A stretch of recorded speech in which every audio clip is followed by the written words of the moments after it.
Day 16 of the 21 Days of Wellness with the Wellness Professor Leo Simpson II. And man, it's exciting to be here with you for a second time today. Now, you don't know it's the second time because you were not here the first time. And the first time, somehow I had another microphone issue. Actually, my microphone looked like it was doing good. Light was still on, but somehow the audio went out. Don't really know what the deal is. At any rate, so I want to talk about why not doing for others may be hurting you. And man, I had some good stuff on that other one. But it's probably just necessary for me to get some rhythm in sharing the information. And so I want to tell you real quick about, a time when I was a child, probably somewhere between 8 and 11 for those years.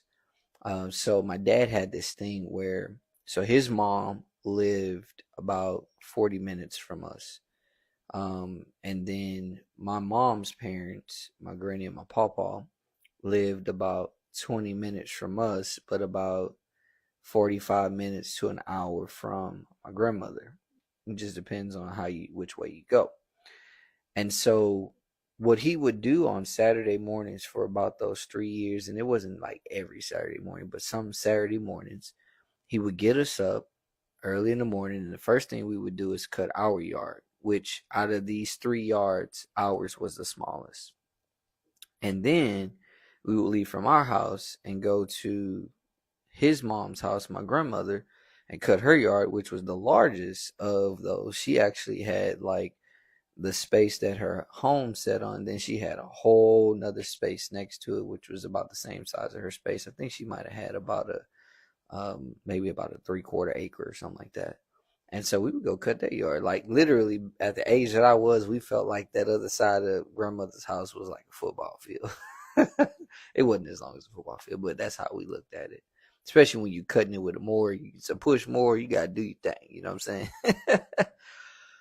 Then we go to my papa and granny's house, which they had a yard that was a little bit bigger than ours, and cut their yards. The thing about granny and papa's house, they had this ditch that it wasn't real deep, but it was deep enough, and like we'd have to sometimes cut into that ditch with the mower. It was still a little small, so you gotta push mower down and then pull it back up, and you be like, man, it's hurt. What we wanted to be doing was playing, me and my brother, or playing with my cousins, right? Because we was gonna be out in the sun anyway, but man, have to be working out in the sun. Oh my goodness, it was interesting. And so, um, it wasn't something we really liked doing, but my dad had us doing it anyway. Even there were times that we would go and cut the yard for the church and do work out there and a lot of different things. And I didn't really know the value of what my dad was doing. Of course, he taught me how to, engage in hard work when necessary and a number of other things. But the biggest thing was my dad was building a muscle in me as it pertains to doing for others. You see where this is going. And so when I talk about why not doing for others may be hurting you, there was some help, there was some value that I received from my dad engaging us in doing for my grandparents and even for the church. Really wasn't about who it was for, but it was the fact that I was doing for others. And I'm going to tell you why it was powerful. And if he had not built that muscle in those areas and various other areas, like, my dad showed me how to do for so many different people in so many different ways. I saw my dad being generous majority of my life. And I saw the shift though, especially kind of movies, impacted this and different perspectives impacted this. I saw the shift where I used to see my parents giving to people on the side of the road and, doing little things like that. And then all of a sudden it stopped. It started dwindling and then it started stopping. And I remember my dad one day talking about, well, you got to be careful with that because you don't know if they're going to take it and use it for drugs or, to, get themselves drunk or to hurt somebody and all of that. And all that could be true. But the reality is the focus of doing, not what other people is doing, is the problem. Right? And here's what I mean. When you focus on what the other person is doing and you don't do when you can, that hurts you. Gotta check my mic every once in a while. I don't know what happened. The light was on and everything, but I don't know what happened. Anyway, when you place the focus on what a person who you do for is doing, you're actually diminishing your value and theirs at the same time. And I'm going to explain it to you today. I'm going to show you why. But before I share why I have so much gratitude for having the muscle developed in me of doing for others, I got away from it, to be very honest, just so you know. I got away from just being poised, being relaxed, being absolutely comfortable and intentional in doing for others, right? Understanding now more than I ever had before that doing for others is doing for self. And to be honest, doing for others is doing for self has the ability to be a wealth generation and creation strategy more than investing. That's another conversation, but that's why I call this the hidden billionaire success strategy, because one of the most wealthy people in the world, Solomon, he said, whoever gives to the poor shall not lack. He talked a lot about being diligent, being excellent. He talked a lot about skill and strategy and all that kind of stuff. None of that did he say, if you do those things and you do them well and you do them consistently, will you never lack? I tried to find it. I did, and I didn't. I tried to find it, and I didn't. The only thing that never lacking was associated with was what I call compassionate generosity. Or in other words, being consistent in meeting the needs of those who cannot help themselves and cannot do back for you. That's what I found. And so, being that I've rediscovered this, I was like, man, I got to tell everybody about it. Not only tell everybody about it, I got to help them. Okay. So let me get into this thought process of why not doing for others may be hurting you. I'm going to talk about this tomorrow too as well. So if you following me on these 21 days or you coming back to the recordings and you're seeing it, just know there's a day after where I'm going to give you a second part.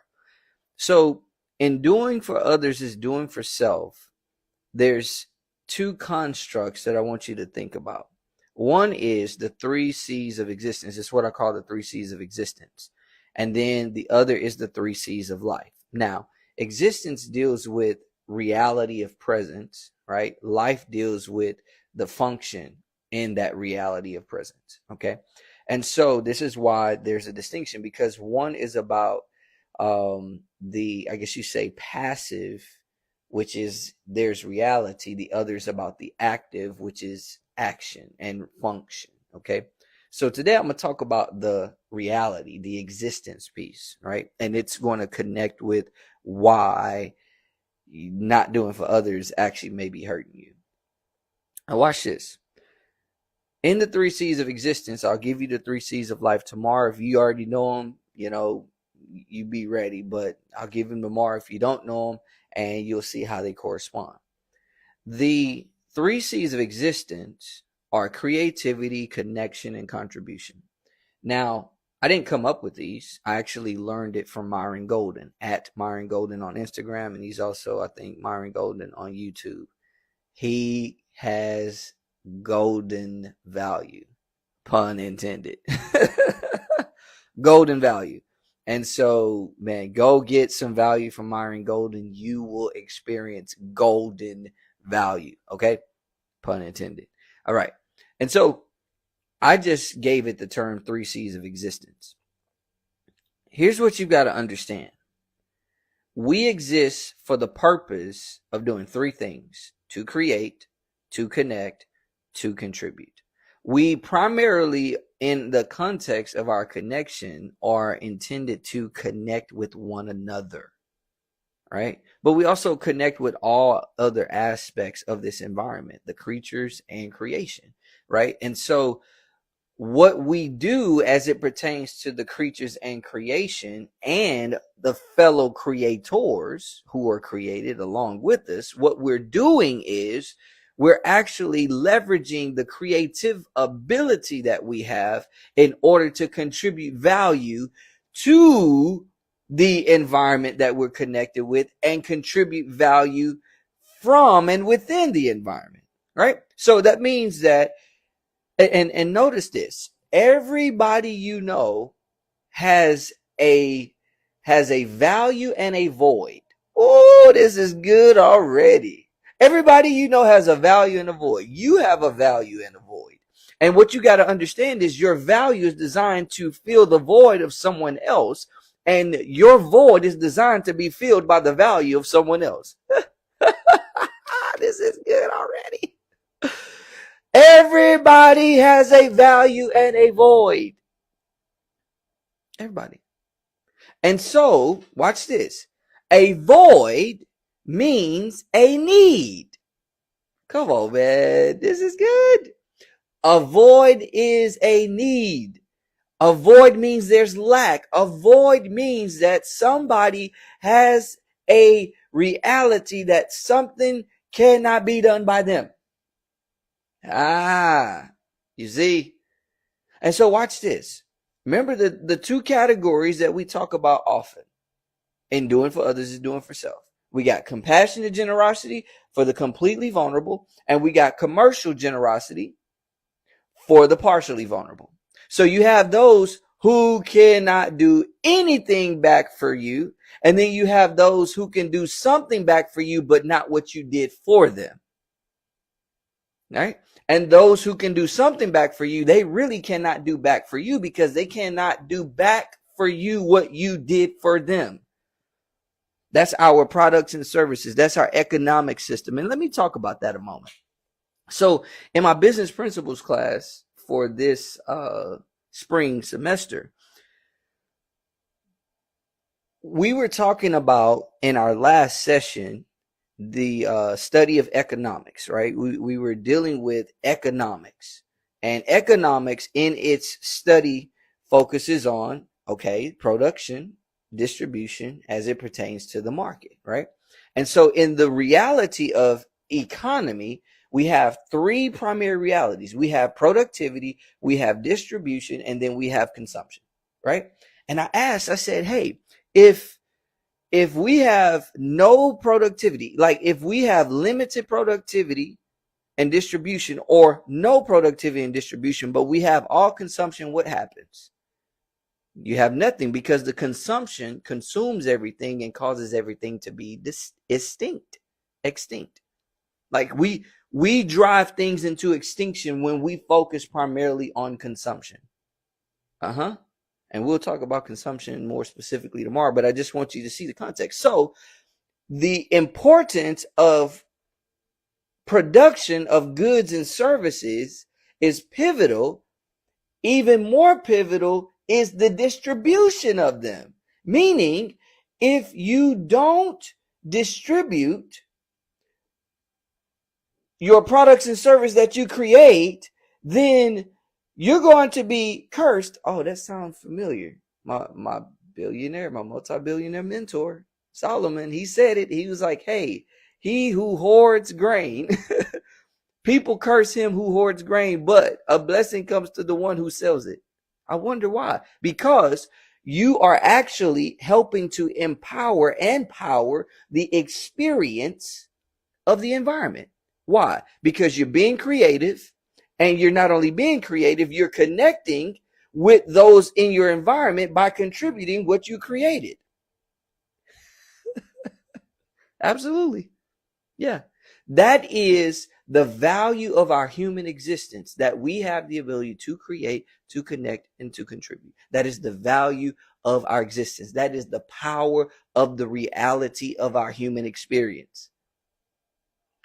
So in the context of economy, when you have a value that you can fill the voids of people and they are willing, which they should be willing, to compensate you for it, even though they can't give you an exact for it, that right there helps to enrich our value, the power of our vitality in our human experience, so that we can continue to reciprocate the creativity, the connection, and the contribution. That's on the commercially generous side. That's where there's partial vulnerability. But let me come over to this completely vulnerable, compassionately generous side. Here's the one that really may be hurting you. First of all, when you don't deal with it appropriately, it will be hurting you because, again, I've said this before, when you deal with the completely vulnerable in a compassionately generous way, you build a muscle that helps you become very niche oriented and specifically focused on the value you can give in your commercial generosity. And in your dealings with those who are partially vulnerable, like, you understand that, yeah, while they can pay you, you know they can't actually pay you exactly what you're giving them in value. And so you're giving them more than what they give you. And therefore, as a result of that, you can't help but to do it because you're so committed to being generous. But on this side, you build the muscle with the compassionate generosity. And here's how. Remember I told you that my dad, I saw my parents giving to the poor growing up. I'm talking about not just giving to the church. I'm not just talking about giving to 501c3 organizations that are charitable. Those things are good and they're not bad. However, those are not the ones that I'm talking about. I'm talking about the ones that you don't have a record. And I'll talk about that a little bit later. So I saw my dad giving, like I saw my dad one time. We were driving down the road and we had just stopped and bought food from somewhere. It might have even been Burger King. I don't remember what it was. Don't eat Burger King today, but you know, we had Burger King at that point. And I remember my dad stopping at the light, seeing this guy rolling his window down and giving that man the food we had just bought. And I was like, what you doing, man? I didn't say it. I did not have the courage to say it to my father. I did not have the courage. I did not have the courage to say it to my father. But I was so thinking, like, what you doing, man? And then he ended up getting us some more food later. I don't know if we got some at the house or what it was, but he had compassion on that person. Now, I told you, again, I saw my dad changing that. I saw my dad actually stopping, and then all of a sudden it just completely ceased in his life. And I really didn't know why. I can't even ask him to this day because he's passed away. But I think I suspect why, based on some of the things he would say at different times. Well, you know, sometimes they take it and sell it for drugs and all of that. And my grandfather, my dad's father, he actually would do those types of things. So he kind of saw that, and it jaded his view of giving to the poor, which it shouldn't have, because what I'm going to tell you is more vital than what you see, right? First and foremost, you got to understand, when you're dealing with people who are completely vulnerable and you're dealing in a compassion, generosity, the people on the side of the road, the people who are homeless, the people who are in a difficult spot, when you're dealing with those people, it is none of your business what they're going to do with it. Why? Because the moment you focus on what they're going to do with it, you are taking the focus on what you do, taking the focus off of what you do. And what you are not doing for them has more effect on you than what they do with what you do for them. Like, you got to understand that. You cannot give attentiveness to what they do with what you do for them, because when you actually focus on that, it causes you to reduce the value exchange that you're supposed to engage in. Remember, I said everybody has a value and a void. Everybody. And so when you go to a person who's completely vulnerable, like they are really down and out, it's hard struck for them. They have more of a void, and the void being so amplified, it diminishes their ability to see their value. And when it diminishes their ability to see their value, it causes them to think that they really do not have a value within the context of the human existence, which is creativity, connection, and contribution. Like when you're dealing with difficulty, deep difficulty that's hard and just really just almost nasty, it causes you to feel like you don't even have the ability to be creative. It causes you to feel like you're not worthy of connection, and it causes you to feel like you have no contribution that you can make, and that there's no worthiness of contribution being made to you. But the truth is, that's not true, because that is just the essence of your existence. There are 3 C's of existence that speak to the value of our human experience just because we're here. And that is creativity, connection, and contribution. And when you are in difficult spots, you need somebody to help inspire that. And when you're not doing for others, especially in those situations, it diminishes or limits the power and authority of value in your commercial generosity, which is with the partially vulnerable, because you don't have your muscle of generosity developed at its deepest and highest level, and therefore you teeter on the side of greed. Ooh, come on now. So on this side, watch this. Let's say you give somebody $100. You might even know why they're in the situation here. You might know they're a drug dealer, a drug addict. You might know they're a drunkard and they just won't let go of the bottle. You know they probably gonna take it and go use it for a beer. You might. Doesn't matter. You need to give for one reason and one reason only, because you want to infuse value back into their human existence. And when you give to someone who's in a disenchanted situation, a dark place, a difficult moment of their life, what you're doing is you're forcing them to re-engage with the human experience of creativity, connection, and contribution. Let me give you why. You give somebody $100.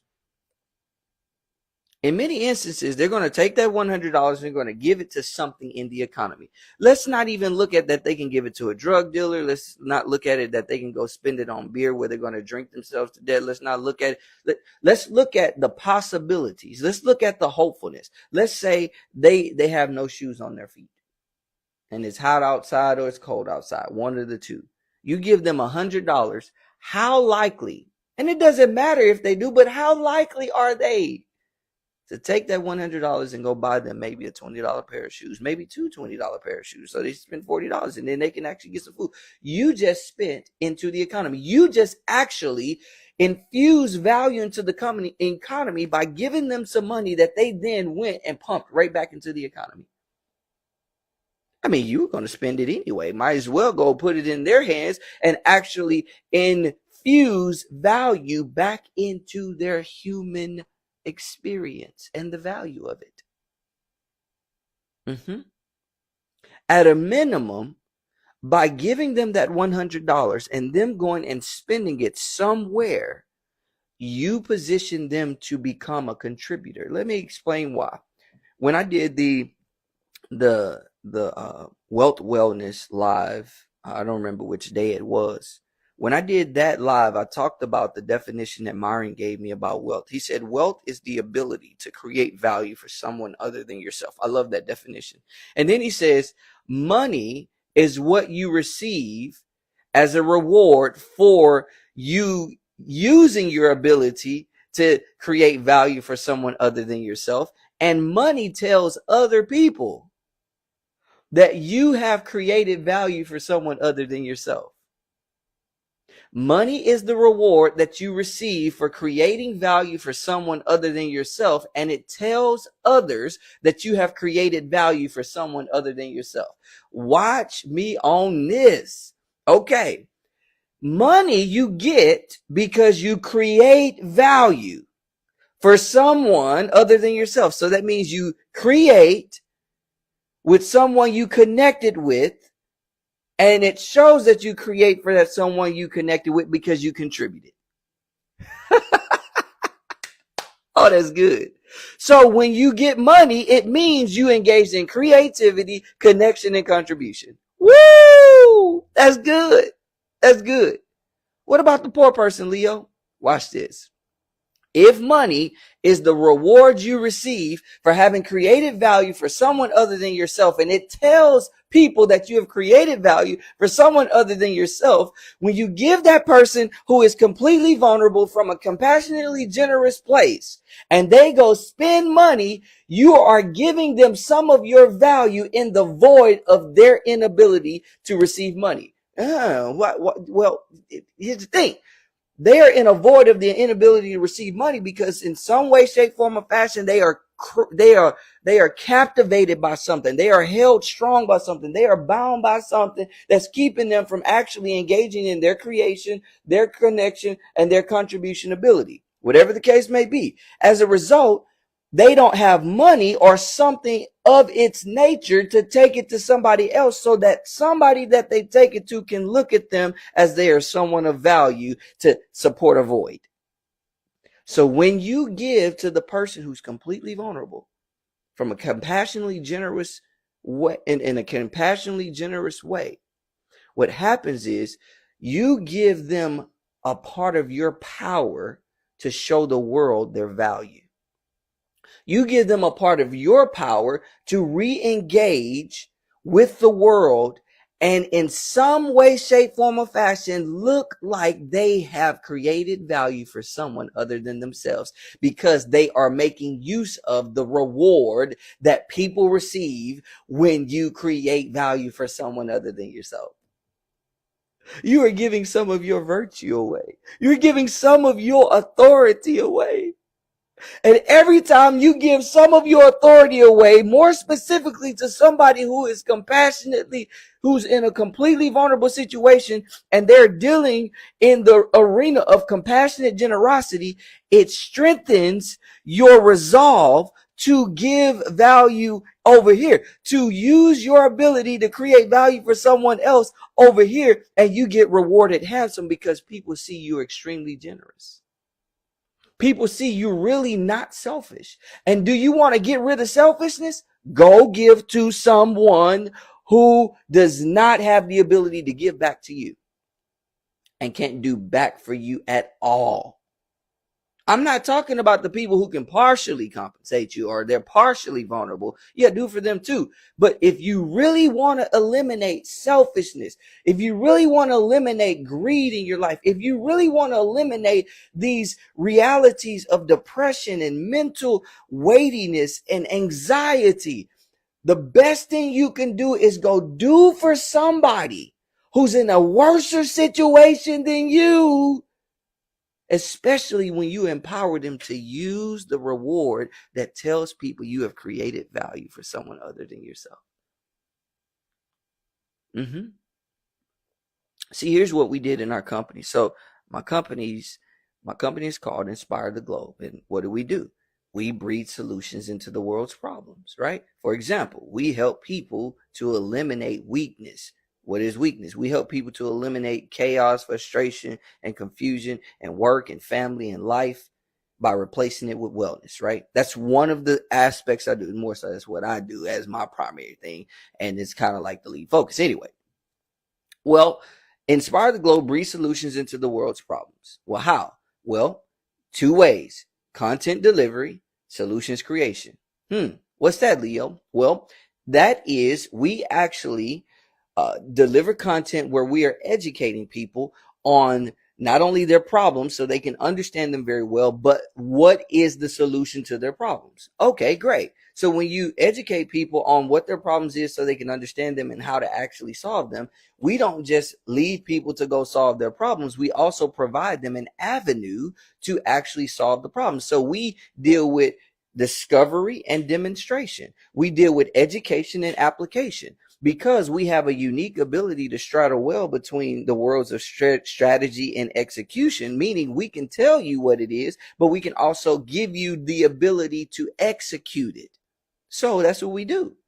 For example, so in the context of doing for others is doing for self, there's an umbrella there.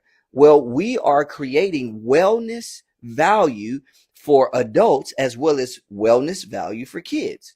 What do you mean? Well, kids, we are helping to transform their minds, to position them to protect themselves against bullies, right? I'll give you an example. So in one of the lives, I talked about this, the 5 greatness sayings. I am loved. I am unique. I am valuable. I was created for greatness and great things. I was created to live a life of contribution, right? And so when you say that in the third person, it's you're loved, you're unique, you are valuable, you were created for greatness and great things, you were created to live a life of contribution. Okay. I was bullied growing up, and I know how this can work because I actually saw it happen, right? So a bully comes up to you and start messing with you, and you ignore the bully, right? But then the bully keep going. You say, did you know that you're loved, that you're unique, that you're valuable, that you were created for greatness and great things, you were created to live a life of contribution? The bully might smack you. The kid, at least. The bully might smack you. But what you just exhibited was a power that bully didn't have, which is why they did that. And what you very likely positioned yourself to be was somebody who would bring elimination to the bullying more than someone who would continue it. That's the difference in anti-bullying campaigns. We are bringing pro-encouragement campaigns, right? Okay, you hear that. All right, so prevent bullying, protect themselves against bullies, prevent suicide. You can't imagine the rates of suicide among kids and how low the age is at this point. It's crazy. You can check out some of my content. Actually, the link in my bio can show you what that is, right? And so prevent suicide, and then to stay out of prison, stay off the criminal path so that you don't have to be in prison. Okay. All right. So here's what we do. We have content that actually serves those kids, that we are doing a magnificent thing for them, right? So we're energizing them, we are training them, and we're encouraging them. But here's what we did with the encouragement part. We allowed the encouragement part to be a means by which people can actually engage the application orientation of doing for others is doing for self, where people can actually give to encourage kids. They can actually encourage kids in a certain way without having to physically be there with them. So we're giving people the ability to go and encourage hundreds of kids, a few kids, thousands of kids if they want to, without them having to go themselves, by actually translating their money into that encouragement.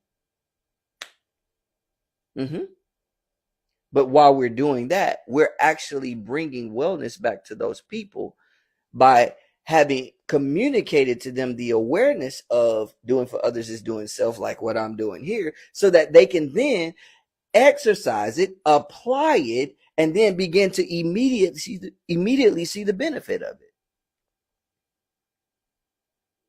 it. Now, we're not keeping a record of it in the sense of, yeah, we do keep a record. You're somebody who actually transacted and whatnot, but we're not trying to give you anything specific. Like, you're going to get everything else that everybody else gives. So we're not going to reward you differently if you encourage thousands of kids or just 2 kids. We're not going to give you anything different. You're going to get the same opportunities, the same aspect. You're not going to be treated differently. However, when you do that in that way, the return for you in the context of the mysterious reality of human nature as it pertains to our intellect, intelligence, and language, and how you engage in your commercially generous environment, oh my goodness, I can't even explain what that's going to do for you. Like, I can't explain how it opens up so many things for me. I really can't even explain it. I just know that it works. And I just keep going because the billionaire did it. The multi-billionaire did it, so I do it. Okay, so let me get back to it. As a result of that, people then are able to be in a position to where they can generously give to these kids who are completely vulnerable. Like, those kids cannot give us the ability to increase their worth and value. They cannot help us increase our worth and value in the way that we're helping them to increase their worth and value. They can't encourage us the way we can encourage them. And to be honest, they can't even pay us for it. Even their schools can't even pay us for what we're doing for them because they don't have the budgets for it. So we're giving the content and we're giving the encouragement. We're giving away, and it is going to tremendously transform our future leaders because their worth and value is being invested in a way that it's not being invested in now. We're literally investing in their creativity, connection, and contribution. And doing that is actually helping to make sure that the value of our economy and society is not extinct and destroyed when we're gone away off the scene. Powerful. See, I told you my dad passed away, right? My dad is not here to tell me to go do something for somebody else so it can be well for me. But he put it in me. Now that he's gone, he can't stop it from being in me. Not to mention, it's a part of my life's work. What a powerful reality. And so, if you're hurting, now, let's not operate in the hurt people, hurt other people. Okay, let's be very careful. But one of the best ways to get healing, and you know what I mean by hurting in this way, where, you're dealing with things that it seems like you don't have clarity for life. There's frustration. It seems like, there's, more against you than there is for you. Here's what you do. Go and you don't even have to try. You just keep looking. People will come to you in some instances. Go look for someone. Or be on the lookout for someone who needs you beyond your 501c3, but beyond your religious organizations, beyond your social organizations, beyond your professional organizations, beyond the community things where you get to take pictures for, beyond that. Beyond that. Be on the lookout for things like what? Transform kids' minds, encouraging kids, right? Be on the lookout for somebody on the side of the road that you feel that heart tug. Why? Because you are actually being moved to encourage and inspire the 3 C's of life in someone, to give them a hope that their value yet exists, even though their void is overshadowing it. Here's the thing. That's why Solomon said, my multi-billionaire mentor, that's why he said, he who shuts his ears to the cry of the poor, the one who cannot help themselves and cannot do back for you, he that shuts his ears to that person, he himself will cry and his cry will not be heard. Which the opposite is true then. He says, if you open your ears to the person's cry, to the person who has a need, and you are being committed to consistently meeting the needs of those who cannot help themselves and cannot do back for you, and you respond to it, and at a minimum, you are open to it, even if you can't respond to it. Maybe you can direct them to somebody who can respond to it. As a result of that, you literally will have your cry heard. This is what the multi-billionaire said. This man had riches beyond riches. People came to him from everywhere. I listened to him, right? You may not be making the gains in your life that you really want to make because you're not leveraging, nor are you activating value that exists in doing for others is doing for self. That exists in not just your commercial generosity in dealing with those who are partially vulnerable, but not dealing with your compassionate generosity with those who are completely vulnerable.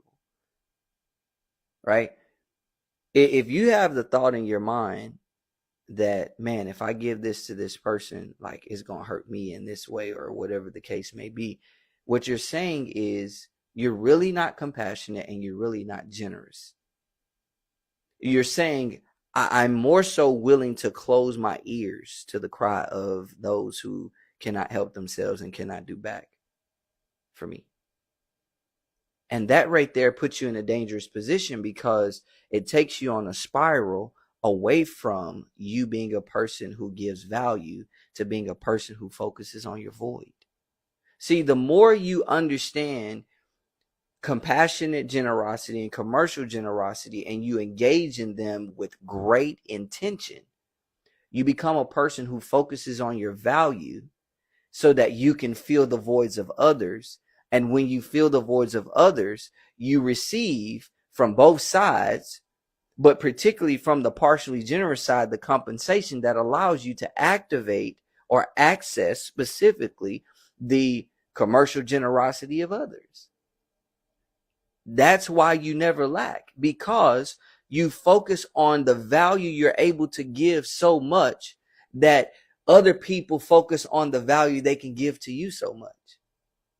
Man, why not doing for others may be hurting you, because the more you try to withhold value, the more you try to hold value for yourself, it actually forces you to focus more on your void. And only when we focus on our value most are we able to have our voids focused on by others most. Watch this. I'm in here. Listen to this. Creativity, connection, and contribution. My creativity inspires my connection with others and therefore fuels my contribution to others. But if I focus on what I don't have, I'm going to limit my creativity, and therefore I'm going to limit my connection, and as a result also limit my contribution. Now let me ask you this question. Are you really contributing at the level that you're really capable of? Are you really connecting at the level that you're capable of? Are you really creating at the level that you're capable of? If you're not, it's probably because you are not doing for others in the way that you can, in order to see your value be really what it ought to be. Like, you're designed, just like I am, to release the value that is within you, and to ensure that the greatest return on the investment of that value is produced. That the greatest return on the investment of that value is yielded. That the greatest return is able to come back because it was unleashed with great intention. Your creativity, your connection, your contribution is valuable. But when you see somebody in a place where they are void of the operation, void of the confidence of their value, void of the confidence of their creativity, void of the confidence of their connection, void of the contribution, void of the contribution of their value, their existence, you have the ability to fuel it, to inspire it, to infuse it with hope and life, to re-engage them so that they can then be encouraged that they are someone that not only has value, but is engaged in the ability to give value. Woo! Doing for others is doing for self. Are you shutting your ears and your eyes to the cry of those who have needs that they cannot help themselves and cannot do for others? I can tell you there's one cry. These kids are crying for their value and worth to be inspired. They are crying for their value and worth to be encouraged. And guess what? One person can do it.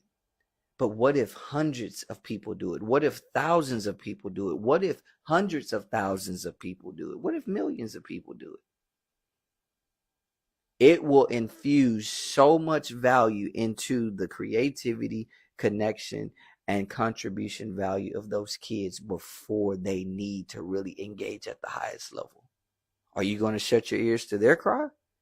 Are you going to close your eyes to their cry? I've made it possible for you to actually speak to that. I've made it possible for you to respond to that. Will you take action? Well, here's the thing. If you will, if you're on Instagram, you can go to the link in the bio. And if you're on one of the other platforms, there's a link down below.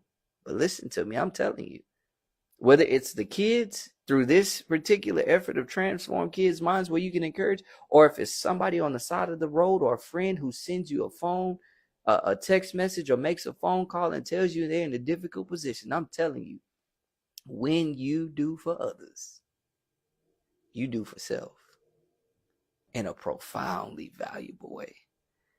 You be well. And as I often say, be great. You hear me now?